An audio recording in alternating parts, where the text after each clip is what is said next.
heart is tracing a dream that human souls live inside the monsters who are keeping this crisis going. If the rich wanted to fix this, it would be years ago. They would never want to fix this. Any nation can embark on a zero-carbon energy economy the minute it wants to. It doesn't need permission or help from any other uncooperating nation. Denmark can do it alone. France can do it alone. The US can do it, yes, alone. The rich will have to be moved aside to solve the climate crisis. Forcefully. They will never surrender. They will only delay us while they cash their next checks and sell more carbon. They do victory dances on the graves of their enemies. International cooperation is impossible. Most energy grants are private sector owned and developing countries are stubborn. Klein 6.5. The international cooperation is unprecedented and maybe impossible. The hope is that India will continue to develop and Indonesia will continue to develop, with Brazil developing. All that development is carbon intensive. This is climate change's ugliest trade-off. It pits our most fundamental economic goal against our core environmental imperative. In the modern world, better lives... Okay. Sorry to cut you off. Yeah. Cross X. Is it 2 minute cross X? Yep.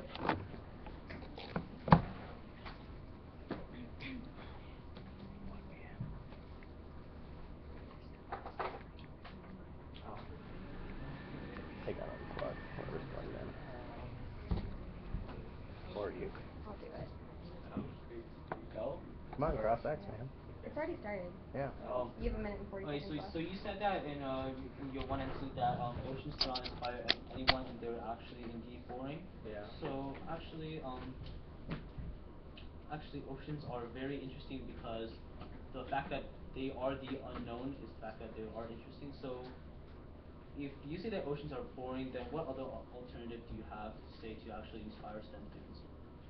I did say space. Space? Like space, where the objects are But then visible. again, you also said that the oceans are very expensive. But compared to space, the cost of exploring oceans is actually a very, very small.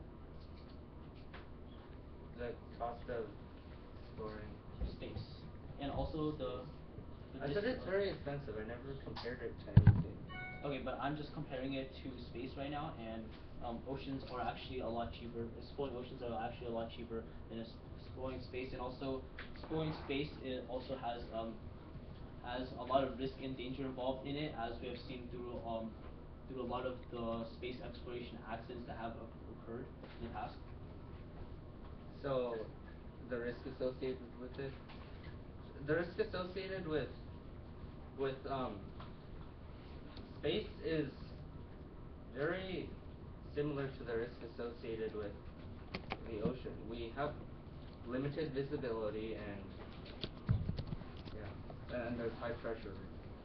Yes, but the machines designed to exploit the ocean are actually specially designed to withstand the pressure. Unfortunately, the accidents that occurred while exploring space are actually caused by technological errors that occurred, which caused explosions and the deaths of many astronauts that we know pretty well. That's time. Okay. Great. So I said that the first time. Probably meant that was time. So do you need prep or are you ready? Yes.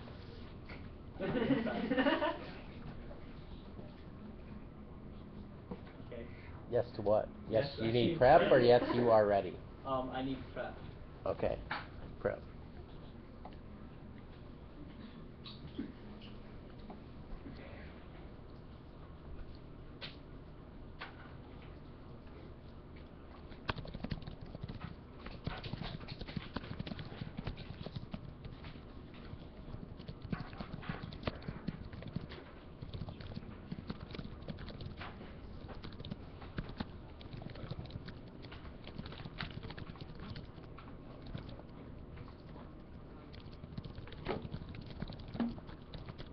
So wait, are we?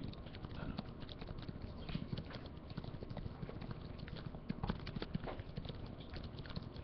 This is going through dinner and then after dinner. Maybe.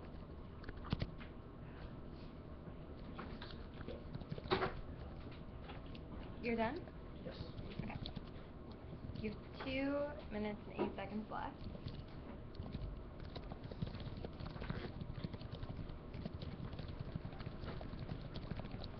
Okay, so brief roadmap. I'm just going to be addressing my partner's points and be going over the points that were stated in the 1AC. Okay, so my opponent today just recently said in the 1MC that oceans do not inspire anyone in our boring. But this is actually false. I have information right here that states that exploration is vital to biodiscovery and developing new cures for diseases. The exploration of marine, biological, and chemical diversity has led to the discovery of drugs to treat cancer and infections. Also, marine organisms do supply a host of unique compounds for medical uses. As an example, discodermolide, a compact extracted from marine sponges, has been shown to stop the growth of cancer cells. Vast numbers of organisms remain to be discovered, and they will yield additional important benefits for humankind. So basically, by exploring the ocean, there are many opportunities for new medical inventions that we can definitely use to advance our medicine and to further treat the diseases that still continue to stumble us today. Also, he also explained that exploring the oceans is very expensive and and described space as an alternative to exploring the oceans. Unfortunately, this is not true. As I've stated before, the oceans are actually a lot cheaper than exploring space. Space is very expensive as it requires all the fuel to fuel these complex rockets that will take you up into space and satellites. But oceans are literally at our doorstep. They reside off of the coast of many countries, especially the U.S. And that makes ocean exploration a lot easier. We only have to go 3 miles offshore to get into the federal territory. Also, just to go over my points from the 1AC, STEM education is very important to us right now. So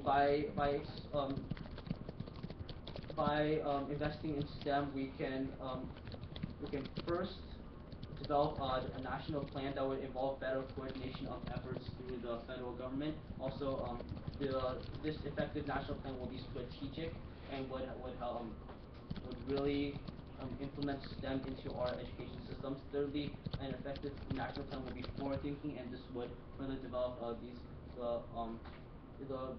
would further cultivate interest in STEM. Also, going back to ocean exploration, ocean exploration is vital to understanding deep ocean thermohaline circulation, which determines our ability to adapt to climate change.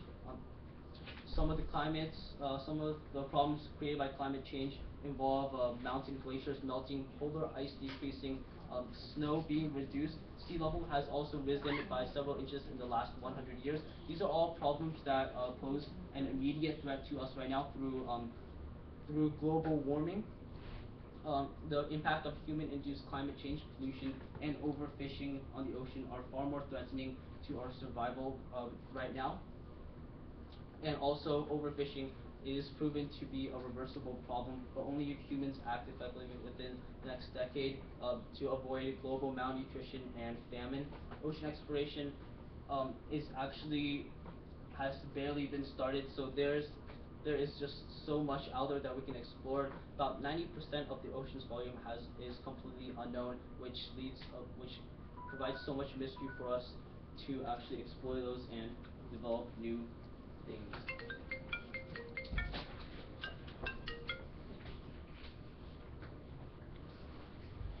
Process?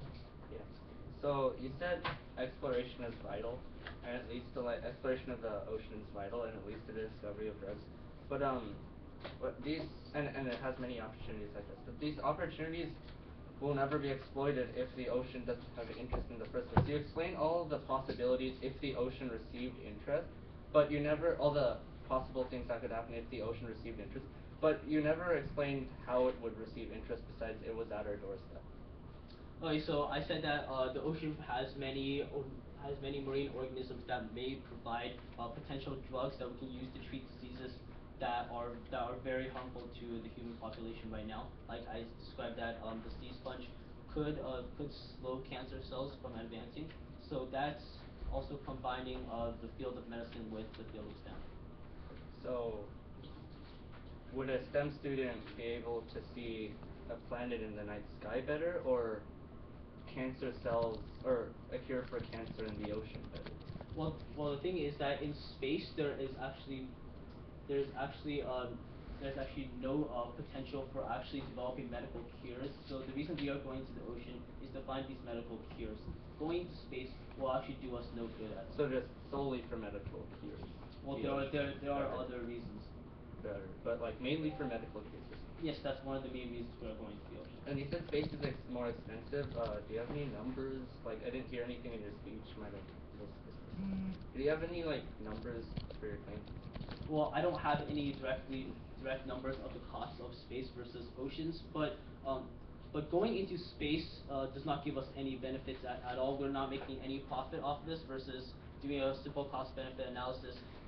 In the ocean, if we find these cures of these potential cures for medicine, then we can definitely use this and definitely make profit off of the sea, making it more profitable than space. You're up. Wait, how much rep do I have? 3 minutes. I said that was Oh, yeah. fine. Thanks. Are we taking practice in 5 minutes? Is it that what it's called?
Can you stop that?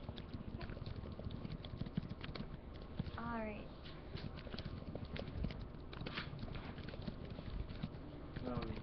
My roadmap is I'll answer some of his introduced and extended advantages, and then I'll answer like, yeah, that's it. So, can I begin?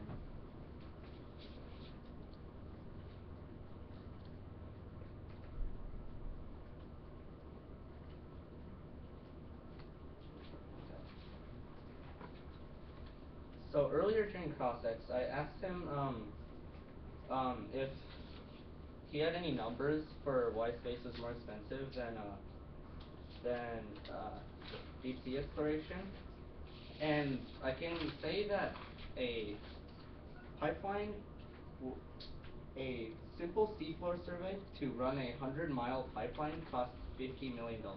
So this reaffirms that deep sea exploration is in fact expensive, and if my opponent cannot answer this with another number that's greater and has to do with space exploration, then this still stands. And also, he mentioned that the ocean was attractive mainly for medical purposes, but his objective is to advocate that the oceans attract STEM candidates. But STEM candidates is science, technology, engineering, and math.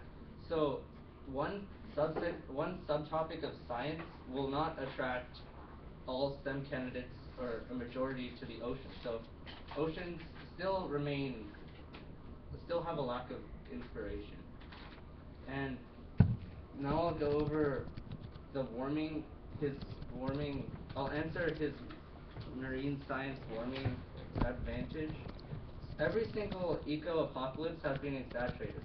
There will only be 1 to 2 degrees of warming. Positive feedbacks are minimal and humans can adapt. Ridley 12. Over the past half century, none of us threatened eco-apocalypses have played out as predicted. Why should people accept the cataclysmic claims now being made about climate change? The lesson of failed past predictions was that the middle ground possibilities were too frequently excluded from consideration. We hardly ever allow the moderate lukewarmers a voice, those who suspect that the net positive feedbacks from water vapor in the atmosphere are low, so that we only face 1 to 2 degrees Celsius of warming this century, that the Greenland ice sheet may melt, but no faster than its current rate of less than 1% per century. That net increases in rainfall and carbon dioxide concentration may improve agricultural productivity, that ecosystems have survived sudden temperature lurches before, and that adaptation to gradual change may both be cheaper and less ecologically damaging than a rapid and a brutal decision to give up fossil fuels. To give up fossil fuels. Humans can forestall warming-related catastrophes. A good example is malaria.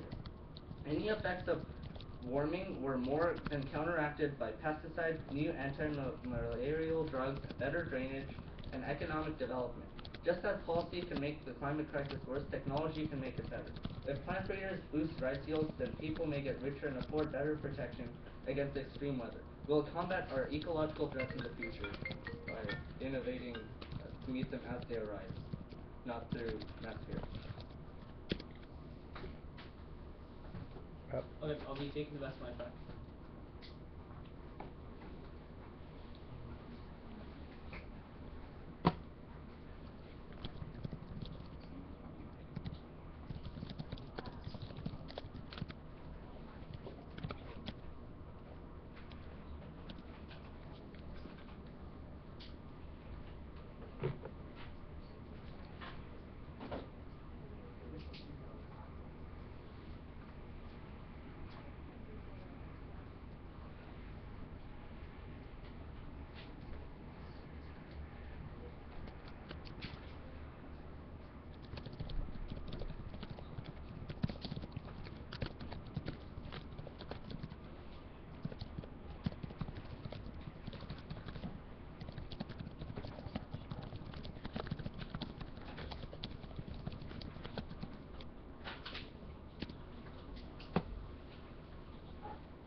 Okay, so my partner, my opponent actually was talking about how the space is a lot more a lot cheaper than the oceans. He said that the oceans cost about $50 million to sweep, and I know for a fact that to explore space, I knew the satellites that go out there cost billions of dollars.